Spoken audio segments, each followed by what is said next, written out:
Puji Tuhan, selamat petang jemaat yang saya kasihi di dalam Tuhan Yesus Kristus. Kembali pada petang hari ini, saya akan mengajak kita semua kembali untuk mendengarkan renungan kebenaran firman Allah.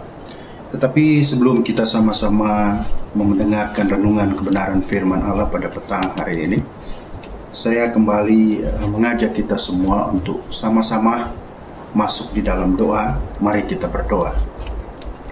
Bapa kami yang di surga, Allah yang Maha Kuasa, kembali pada petang hari ini kami datang kepadamu dan mengucap syukur karena oleh pimpinan-Mu lah, oleh penyertaan-Mu lah, maka kami ada sampai saat ini. Bahkan sebentar lagi kami akan sama-sama mendengarkan renungan firman Allah. Itu sebabnya Bapa, mari biarlah Engkau yang urapi kami semua dengan urapan kuasa Roh Kudus di dalam nama Yesus. Sehingga pada saat kami mendengarkan renungan kebenaran firman Allah, renungan kebenaran firman Allah ini akan menjadi berkat yang luar biasa buat kami, akan menguatkan iman kami, bahkan akan membawa kami semakin hari semakin mengerti bagaimana kami harus hidup di hadapan Allah sebagai umat yang percaya kepada Tuhan. Tuhan, berfirmanlah Engkau kepada kami, karena kami siap bukan hanya menjadi pendengar yang baik, tetapi menjadi pelaku-pelaku firman. Terima kasih Bapa. Kami akan dengar renungan kebenaran firman Allah hanya di dalam nama Tuhan Yesus Kristus. Haleluya, haleluya.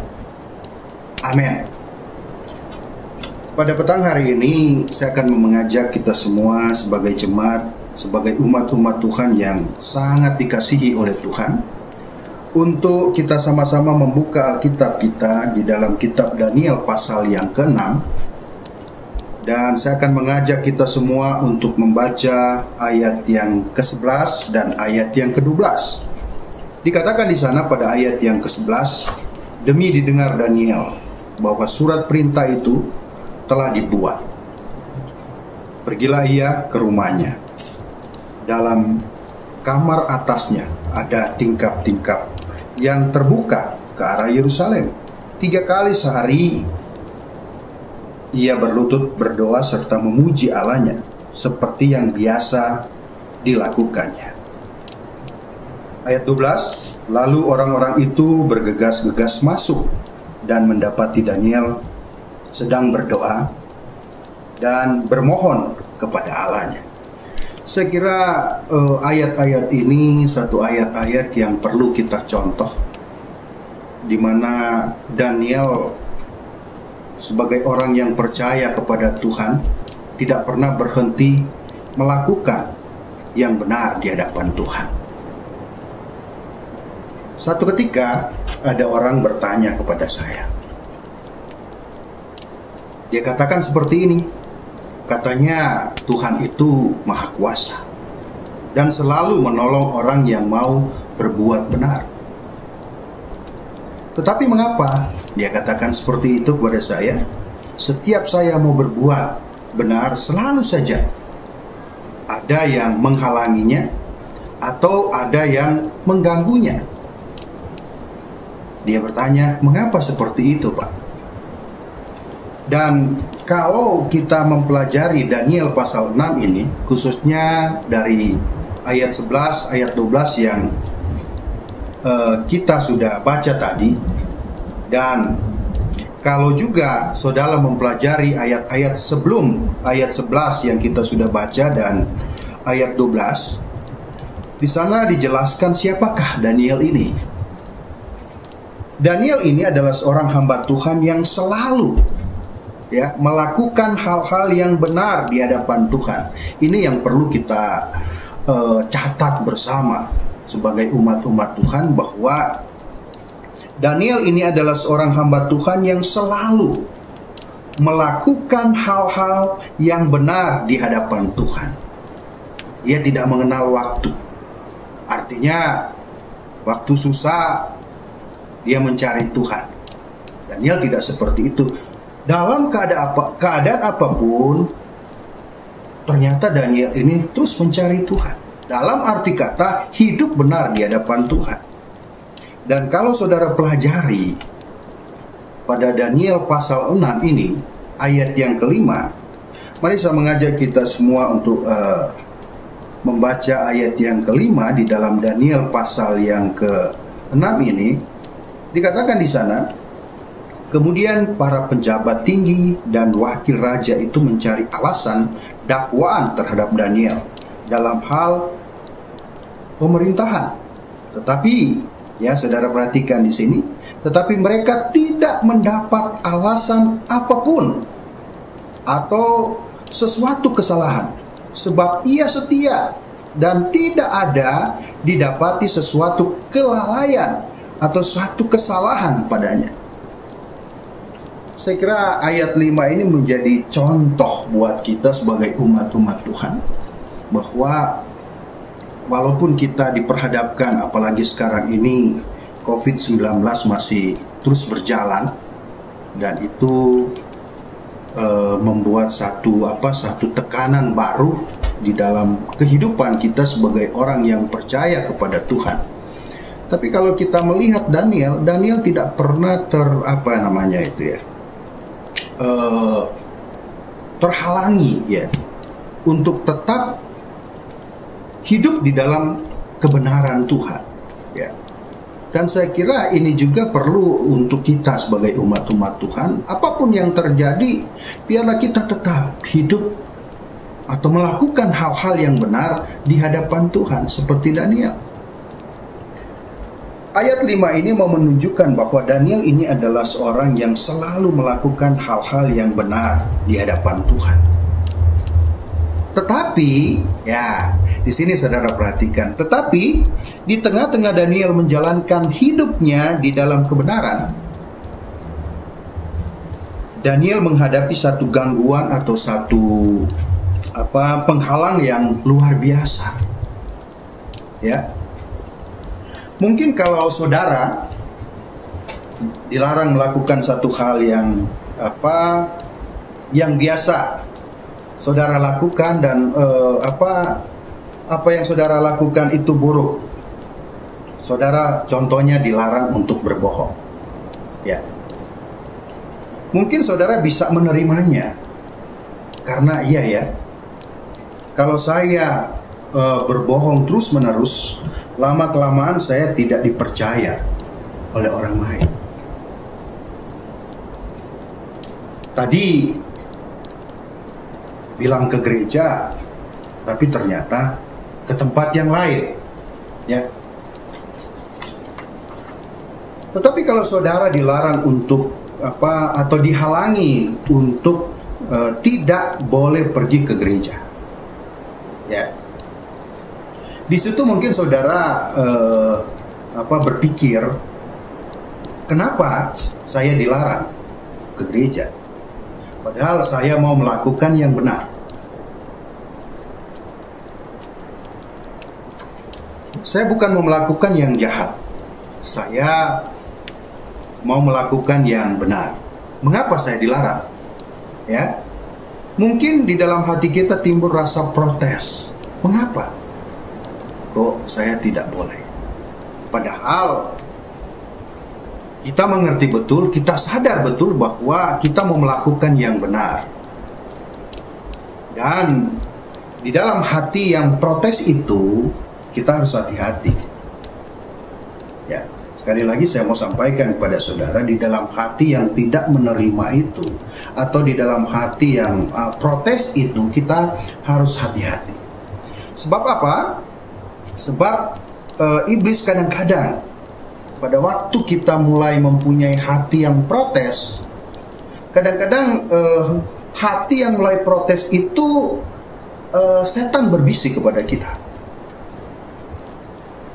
Kadang-kadang setan berkata kepada kita, kamu kan mau melakukan yang benar, tapi kamu dihalangi, kamu dilarang. Lebih baik sekalian kamu melakukan yang buruk aja, sekalian kamu melakukan hal yang salah. Ya, sebab kamu mau melakukan yang benar, tetapi ternyata kamu dihalangi. Ya, Jadi saya mau sampaikan kepada saudara, kita harus hati-hati di dalam menjalankan hidup kita ini sebagai orang yang percaya. Apalagi kalau kita punya hati yang tidak mau menerima, ya. Kita tahu kita mau melakukan yang benar, tetapi kadang-kadang timbul satu ya boleh dikatakan satu masalah baru. Karena kita mau melakukan satu hal yang benar, ada orang yang coba-coba memprotesnya, atau ada orang yang coba-coba menghalanginya. Ya, hati-hati, sebab bisa saja dalam hal kita tidak menerimanya, kita protes, di situ setan masuk, berbisik kepada kita, ya udah, daripada kamu capek-capek melakukan yang benar, ya udah, sekalian saja kamu lakukan yang salah. Ya, sekalian saja kamu lakukan yang tidak benar. Nah, ini yang saya katakan kita harus hati-hati, ya. Kalau kita mau melakukan yang benar, terkadang memang ada saja hal-hal yang coba-coba menghalangi hal itu. Ya. Nah, ini yang saya katakan kita harus hati-hati. Ya. Tapi kalau kita kembali kepada Daniel caranya tidak seperti itu. Ya, walaupun dia diperhadapkan dengan satu tantangan untuk dia mau melakukan yang benar dalam hidupnya sebagai orang yang percaya, sebagai hamba Tuhan, ya. Daniel tidak pergi mengadakan satu tindakan protes, tetapi satu hal yang luar biasa yang kalau kita pelajari yang dilakukan oleh Daniel adalah dikatakan di sana Daniel pulang ke rumah pada ayat yang ke-11. Ya, dia pulang ke rumah untuk apa? Dia pulang ke rumah. Ya, kalau saudara perhatikan ayat yang ke-11 di dalam Daniel pasal 6, ya. Di sana dikatakan Daniel pulang ke rumah untuk apa dia pulang ke rumah? Nah, saudara perhatikan ayat 11, saya baca kembali. Demi didengar Daniel bahwa surat perintah itu telah dibuat, ya, pergilah ia ke rumahnya. Ngapain dia pulang ke rumah? Ya, apakah dia mengadakan satu hal, atau dia pulang ke rumah mengadakan satu pemberontakan? Saudara lihat di sini. Pergilah ia ke rumah, dalam kamar atasnya ada tingkap-tingkap yang terbuka ke arah Yerusalem. Ya. Jadi ternyata Daniel ini kalau kita lihat dia punya rumah 2 lantai. Ya, dia pulang ke rumah, dia naik ke lantai 2. Ya.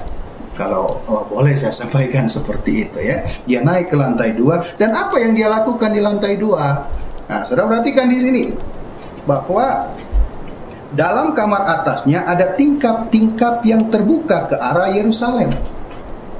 Ya. 3 kali sehari ia berlutut, berdoa serta memuji Allahnya seperti yang biasa dilakukannya. Jadi pada waktu Daniel menghadapi satu halangan besar, ya, karena dia mau melakukan yang benar, karena dia umat Tuhan yang setia kepada Tuhan, tapi ternyata dia mendapat satu tantangan, satu halangan yang luar biasa. Dia nggak putus asa. Dia nggak cepat-cepat berontak. Tapi satu hal yang Daniel lakukan, saudara perhatikan di sini, bahwa dia berdoa, dia menghampiri Tuhan.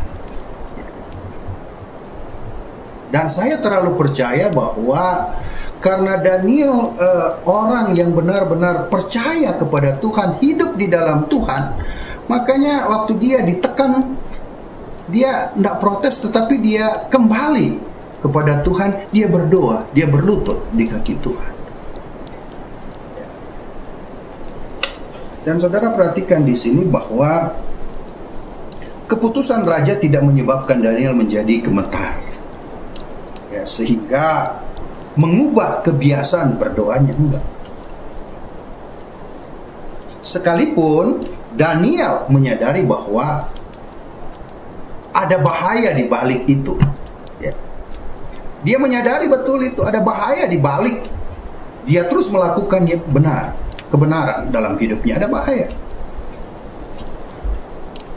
Tetapi saudara perhatikan dalam ayat-ayat yang sudah kita baca, dia tetap menjalankan kebenaran di hadapan Tuhan. Dikatakan di sini 3 kali dia berdoa dalam sehari. Ya.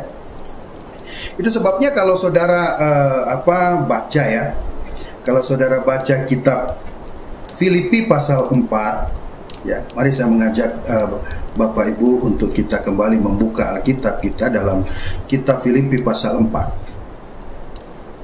Filipi pasal 4 dalam kitab Perjanjian Baru ayat yang ke-6. Ya. Dijelaskan di sana, janganlah hendaknya kamu khawatir tentang apapun juga. Ya. Tetapi nyatakanlah dalam segala hal keinginanmu kepada Allah dalam doa dan permohonan dengan ucapan syukur. Saya kira orang ini bisa tenang hidupnya. Dan dikatakan janganlah hendaknya kamu khawatir tentang apapun juga. Orang ini tidak khawatir, atau Daniel tidak khawatir menjalankan hidupnya, malah dia ditekan tetapi dia tetap menjalankan kehidupannya dengan benar sebagai orang yang percaya kepada Tuhan. Pertanyaannya, kenapa Daniel tidak khawatir, tidak takut dengan tekanan itu? Saya kira karena Daniel sangat percaya kepada Tuhan. Kalau kita sebagai umat yang percaya kepada Tuhan, benar-benar percaya kepada Yesus, hidup di dalam kebenaran Tuhan dari hari ke hari, dari waktu ke waktu, kita tidak akan pernah khawatir menjalankan hidup kita. Bahkan kita tidak akan pernah khawatir kalau mungkin kita diperhadapkan dengan satu tekanan yang besar dalam hidup kita sebagai umat yang percaya. Karena kita punya keyakinan bahwa Tuhan pasti menolong. Amin. Tuhan pasti menyertai. Bahkan Tuhan pasti membukakan jalan yang luar biasa untuk kita. Itu sebabnya kitab Filipi katakan di sini bahwa janganlah hendaknya kamu khawatir tentang apapun juga. Ya. Tetapi nyatakanlah dalam segala hal keinginanmu kepada Allah. Bagaimana kita bisa menyampaikan segala keinginan kita kepada Tuhan? Dan segala keinginan kita itu memperoleh satu jawaban dari Tuhan. Bagaimana? Tentunya kita kembali seperti Daniel. Daniel ini walaupun dia diperhadapkan dengan tekanan yang besar, tidak boleh berdoa. Dilarang untuk berdoa, dilarang untuk melakukan hal-hal yang benar pada waktu itu. Tapi dia tidak pernah khawatir menghadapinya. Sebab apa? Sebab dia punya keyakinan. Jadi saya mau sampaikan kepada kita semua, kalau kita punya keyakinan yang benar, ya, kalau kita menjalankan hidup ini dengan benar di hadapan Tuhan, sekali lagi, kita tidak akan pernah khawatir menghadapi apapun. Lebih dari itu, kita akan dapat menyampaikan segala kebutuhan kita, menyampaikan segala doa kita dengan benar di hadapan Tuhan. Dan kita tahu bersama bahwa doa orang benar bila dengan yakin disampaikan, kitab Yakobus kalau tidak salah berkata seperti itu, ya, maka doa kita diterima dan dijawab oleh Tuhan. Kenapa? Karena kita punya keyakinan, tidak khawatir. Kenapa kita tidak khawatir? Karena kita tahu kita hidup benar. Ini harus menjadi pola hidup kita sebagai umat yang percaya kepada Tuhan. Sekali lagi saya mau sampaikan bahwa hari-hari ini kita masih menghadapi COVID-19 yang sangat menekan dari semua kalangan. Tapi saya sangat yakin bahwa kalau kita hidup benar di hadapan Tuhan dari hari ke hari, kita menjalankan hidup ini benar di hadapan Tuhan, Tuhan pasti bela kita semua. Ya, Tuhan pasti bela. Satu ketika saya berdoa kepada Tuhan. Saya akan sampaikan pada Tuhan begini, Tuhan, COVID-19 ini memang sangat menekan hidup kami. Tapi saya percaya bahwa Tuhan yang kami sembah ini adalah Tuhan yang sanggup melakukan apa saja buat kami. Bahkan apa yang tidak mungkin bagi manusia, Tuhan mampu membuat itu mungkin. Baru saya lanjutkan lagi doa saya. Saya bilang, Tuhan, di tengah-tengah kondisi yang tidak mungkin ini, saya rindu mengalami mujizat Allah. Itu doa saya. Ya, pada beberapa bulan kemarin. Ya, saya doa. Saya berdoa gini, Tuhan, saya ingin sekali ketemu orang tua, sanak saudara yang ada di Manado. Tapi saya nggak punya uang khususnya untuk beli tiket pulang pergi. Karena memang kondisi yang membuat seperti itu. COVID-19. Saya berdoa terus. Tapi apa yang Tuhan lakukan? Tuhan pakai orang lain yang saya tidak pernah pikirkan. Orang ini telepon saya, Pak, yuk kita ke Manado. Sekalian saya mau lihat pekerjaan saya di sana. Saya terus terang kepada orang ini, saya lagi kondisi yang nggak bisa karena saya nggak bisa beli tiket pulang pergi. Tapi apa yang dia katakan, oh Pak, kalau saya yang ajak, semua saya yang tanggung. Semua, Bapak tinggal berangkat saja. Akhirnya singkat cerita, saya berangkat bersama orang ini. Berangkat ke sana dan saya sempat melayani di Manado sana. Cuma beberapa hari pulang.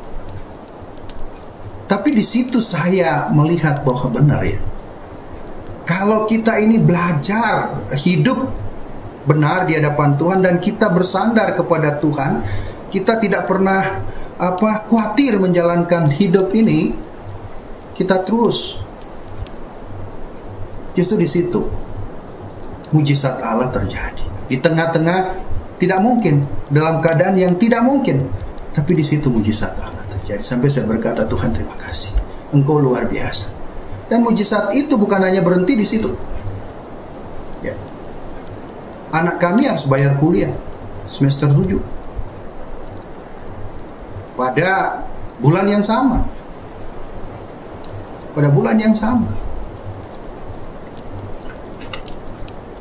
Tapi disitulah Tuhan luar biasa. Ya. Sekali lagi, kalau kita mau belajar hidup benar dan kita tidak pernah dikuasai walaupun kita diperhadapkan dengan tantangan yang begitu besar, tapi kita tidak dikuasai oleh masalah itu, tidak dikuasai oleh tantangan itu sehingga kita khawatir, takut. Tapi kita terus berserah kepada Tuhan. Kami sekeluarga setiap hari Jumat puasa. Salah satu isi doa dari puasa kami juga adalah, Tuhan, anak kami harus bayar uang kuliah semester 7. Dan kami sama sekali untuk sekarang ini benar-benar nggak punya kemampuan untuk bayar. Sama sekali. Biasanya nggak seperti itu karena COVID-19 ini ya semua kita rasakan ya. Artinya akibatnya. Ya. Tapi kami tidak menyerah. Saya tidak menyerah. Saya bilang sama Tuhan, saya percaya. Justru di tengah-tengah kesulitan ini,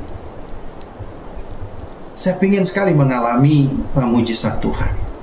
Ya, kami berdoa, dan akhirnya satu ketika anak kami ditelepon dari pihak tempat di mana dia kuliah,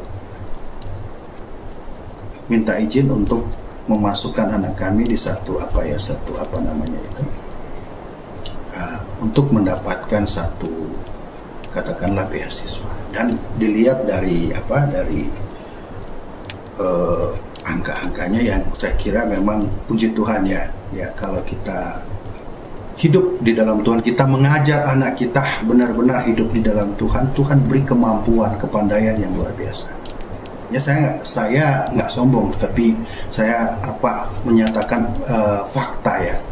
Anak kami ini luar biasa, diberi kemampuan, kepandaian luar biasa sehingga dia terpilih untuk bisa mendapatkan beasiswa itu. Nah, tapi dengan waktu yang berjalan, waktu pihak dari kampus menelpon itu belum langsung, masih mau diajukan. Dan anak saya nggak pernah minta diajukan itu. Saya juga, istri saya nggak pernah. Dari pihak ya kampus yang menelpon minta izin untuk mengajukan dia ke sana. Nah, udah beberapa bulan kemudian baru ada telepon. Bukan telepon, ada WA kalau tidak salah. Ya, ada WA datang, anak saya kaget. Ya, anak saya kaget. Dia, "Papi, Mami, sini sebentar." Saya bilang, "Ada apa, Ci?" "Tapi Cici dapat beasiswa." Ya, dapat beasiswa. Saya bilang sama anak saya, dan saya juga istri saya juga bilang sama anak, "Dicek lagi dong, apakah itu benar atau enggak?" Saya bilang, "Ya, cek." Akhirnya dia cek lagi. Besoknya dapat jawaban dari wakil dekannya ya, bahwa benar anak kami dapat beasiswa. Dan saya sama istri saya waktu dengar itu, wakil dekan sampaikan pada anak kami bahwa memang itu benar. Saya ajak istri dan anak saya berlutut di kaki Tuhan. "Tuhan, terima kasih. Di tengah-tengah kondisi yang tidak mungkin, Engkau kembali menyatakan mujizat-Mu buat kami. Anak kami dapat beasiswa semester 7. Sedangkan kami sama sekali nggak punya uang untuk bayar semester 7 kemarin itu. Tapi di situ kami melihat Tuhan, Engkau luar biasa." Jadi kembali lagi bahwa kalau kita ini sebagai umat Tuhan, ya, terus istilah saya belajar di dalam kebenaran, hidup di dalam kebenaran, apapun yang terjadi, tantangan pasti ada. Apalagi kita mau menjalankan kebenaran, pasti saja setan iblis tidak pernah berhenti untuk mengganggu kita. Ingat, semakin kita mendekatkan diri kepada Tuhan, semakin kita belajar hidup benar, melakukan yang benar di dalam hidup kita sehari-hari, setan iblis tidak pernah berhenti mengganggu. Nggak pernah. Tapi saya mau sampaikan, sebagai orang yang percaya kepada Tuhan, kita jangan mau kalah. Sebab kita punya Yesus yang maha kuasa, yang sanggup melakukan, yang sanggup membuat kita masuk di dalam kemenangan. Karena Yesus sekali lagi maha kuasa. Itu sebabnya ayat ini berkata begini, "Tetapi nyatakanlah dalam segala hal keinginanmu." Filipi pasal 4 ayat 6 ini. Nyatakan dalam segala hal keinginanmu kepada Allah dalam doa. Ya, bagaimana kita bisa berdoa dengan baik? Seperti apa yang Allah mau kalau kita khawatir? Atau kita tahu bahwa hidup kita ini nggak benar. Nggak mungkin. Kita akan berdoa dengan baik kalau kita tahu bahwa hidup kita ini benar-benar belajar hidup dalam kebenaran. Dan kita tidak akan pernah meragukan doa kita. Saya yakin kita tidak akan pernah meragukan doa saya didengar dan dijawab Tuhan nggak ya? Kita tidak akan punya keraguan itu, karena kita punya keyakinan bahwa saya ini dari hari ke hari belajar hidup benar kok. Ya. Nah, karena kita punya keyakinan itu, artinya kita hidup benar dari hari. Memang kenyataan seperti itu. Kita tidak akan khawatir. Nah, pada waktu kita berdoa kepada Tuhan, kita punya keyakinan bahwa doa saya pasti dijawab. Dan itu yang saya alami. Saya alami. Mujizat Allah terjadi di tengah-tengah kondisi yang nggak mungkin. Tapi Allah nyatakan. Kami cuma bayar kemarin itu 460.000 dari sekian juta. Ya. Cuma bayar 460.000. Ya kan? Luar biasa Tuhan. Ya. Kalau kita mau hidup di dalam Tuhan yang benar, Tuhan pasti bela kita. Nggak ada yang perlu kita takutkan. Nggak ada yang perlu kita khawatirkan kalau kita hidup benar-benar di dalam Tuhan. Terus hidup di dalam Tuhan. Terus menjalankan hidup seperti apa yang Tuhan mau. Nah, kalau saudara baca lagi, ya kita Mazmur pasal 33. Ya, mari saya kembali mengajak Bapak Ibu Saudara sekalian, jemaat yang dikasihi Tuhan. Kita kembali buka Alkitab kita di dalam kitab Mazmur 33. Ya. Mazmur 33 kita baca di sana ayat yang ke-18 dan 19. Dijelaskan di sana pada ayat 18 dalam Mazmur 33, sesungguhnya mata Tuhan tertuju, ya, saudara perhatikan di sini. Sesungguhnya mata Tuhan tertuju kepada mereka yang takut akan Dia. Takut akan Dia artinya hidupnya terus hidup di dalam kebenaran, belajar hidup di dalam kebenaran. Itu namanya takut akan Tuhan. Nah, Tuhan sampaikan bagi orang yang hidup takut akan Tuhan, hidup di dalam kebenaran Tuhan, sesungguhnya mata Tuhan tertuju kepada mereka. Ya. Mata Tuhan terus tertuju kepada mereka, dikatakan di sana. Yang takut akan Dia, kepada mereka yang berharap akan kasih setianya. Baru ayat 19. Untuk melepaskan jiwa mereka dari pada maut. Dan ayat 19 tidak hanya berhenti di sana, dilanjutkan lagi, dan memelihara hidup mereka pada masa kelaparan, pada masa kesukaran. Ya, COVID-19 ini kan walaupun secara tidak langsung membawa masa kesukaran bagi kita seperti yang kami alami. Sampai semester 7 ini secara manusia kami nggak bisa, biasanya nggak seperti itu, ya. Tapi sama sekali semester 7 nggak bisa bayar. Tapi Tuhan bilang, kalau kita terus hidup di dalam kebenaran, nggak pernah khawatir menjalankan hidupnya. Dia katakan ayat 19 bagian akhir, dan memelihara hidup mereka pada masa kelaparan, pada masa kesukaran.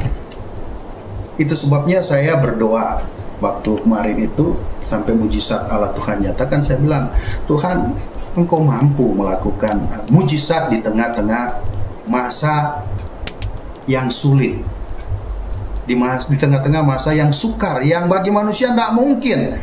Tapi Engkau mampu, dan saya rindu mengalami itu. Dan benar, saya alami, kami alami, saya pribadi ngalami, istri anak saya ngalami, ya, ngalami mujizat Tuhan itu. Itu sebabnya saya berharap kita semua sebagai umat-umat Tuhan, mungkin saat ini kondisi yang kita alami sangat berat. Tapi percayalah, kalau engkau sebagai umat Tuhan terus hidup di dalam kebenaran, menjalankan hidupmu, berusaha menjalankan hidupmu dari hari ke hari dengan benar, percayalah, Tuhan pasti akan menolong engkau. Tuhan pasti akan selalu membela hidupmu. Bahkan Tuhan pasti akan terus menyatakan mujizatmu di dalam kehidupanmu secara pribadi, mungkin rumah tangga, pekerjaan. Percaya. Sebabnya saya mau sampaikan sebelum saya mengakhiri renungan firman Allah ini, saya mau sampaikan pada kita semua sebagai umat-umat Tuhan. Jangan engkau pernah khawatir, jangan engkau pernah takut menjalankan hidup ini. Walaupun memang pada kenyataan memang kondisi yang kita hadapi ini berat. Tapi sebagai umat Tuhan jangan pernah kita takut. Justru di tengah-tengah kondisi yang berat ini, kita harus punya pengharapan yang besar. Bahkan di tengah-tengah kondisi yang yang berat ini, yang sulit ini, justru bagi saya, kita minta pada Tuhan, Tuhan, nyatakan mujizat-Mu di tengah-tengah kondisi yang tidak mungkin. Karena memang Tuhan mampu melakukan itu. Kenapa? Karena Tuhan yang kita sembah adalah Tuhan yang sangat-sangat berkuasa. Dan Mazmur 33 ini ayat 18-19 mengatakan di sana, sesungguhnya mata Tuhan tertuju kepada mereka yang takut akan Dia, kepada mereka yang berharap akan kasih setianya. Ayat 19, untuk melepaskan jiwa mereka daripada maut dan memelihara hidup mereka pada masa kelaparan. Ya. Saya kira renungan ini akan menjadi berkat yang luar biasa kepada kita kalau kita terus menjalankan hidup ini di dalam kebenaran Tuhan. Tuhan Yesus memberkati kita semua. Tapi sebelum saya mengakhiri ini, kembali saya akan mengajak kita semua untuk sama-sama masuk di dalam doa. Mari kita berdoa. Tuhan Yesus, Allah yang Maha Kuasa, kembali pada petang hari ini, hamba mengucap syukur kepadamu karena Engkau tidak pernah meninggalkan kami, tetapi justru Engkau terus menyatakan kuasa mujizat-Mu kepada kami di tengah-tengah kondisi yang secara manusia tidak mungkin. Tapi karena Engkau Allah Maha Kuasa dan sangat mengasihi kami, Engkau mampu melakukan yang terbaik buat kami selama kami hidup di dalam Tuhan. Dan saat ini Tuhan, hamba mau berdoa buat seluruh jemaat-jemaat Gereja Keluarga Tabernakel dimanapun mereka berada. Hamba mau berdoa buat mereka, biarlah Tuhan yang terus tolong mereka dalam nama Yesus. Apapun yang mereka hadapi, biarlah Engkau yang tolong ya Tuhan. Mungkin ada di antara umat-umat-Mu, jemaat-jemaat-Mu, saat ini menghadapi sakit penyakit. Dan Tuhan, saat ini hamba berdoa kepada jamah dan sembuhkan mereka yang sakit di dalam nama Yesus. Begitu juga mungkin ada di antara mereka yang sedang bergumul untuk rumah tangga mereka, pekerjaan mereka, ekonomi mereka. Dan hamba berdoa, biarlah dalam nama Yesus Tuhan yang tolong mereka semua. Terima kasih Bapa, terima kasih. Hamba serahkan semua jemaat Gereja Keluarga Tabernakel dimanapun mereka berada, hanya tetap ke dalam tangan Tuhan. Tuhan berkati mereka semua dari hari ke hari. Tuhan menjawab setiap doa dan permohonan mereka dari hari ke hari. Terima kasih Bapa, terima kasih. Inilah yang menjadi doa hamba-Mu buat seluruh jemaat-jemaat yang ada. Hamba berdoa hanya di dalam nama Tuhan Yesus Kristus. Haleluya, haleluya. Amin. Tetap semangat.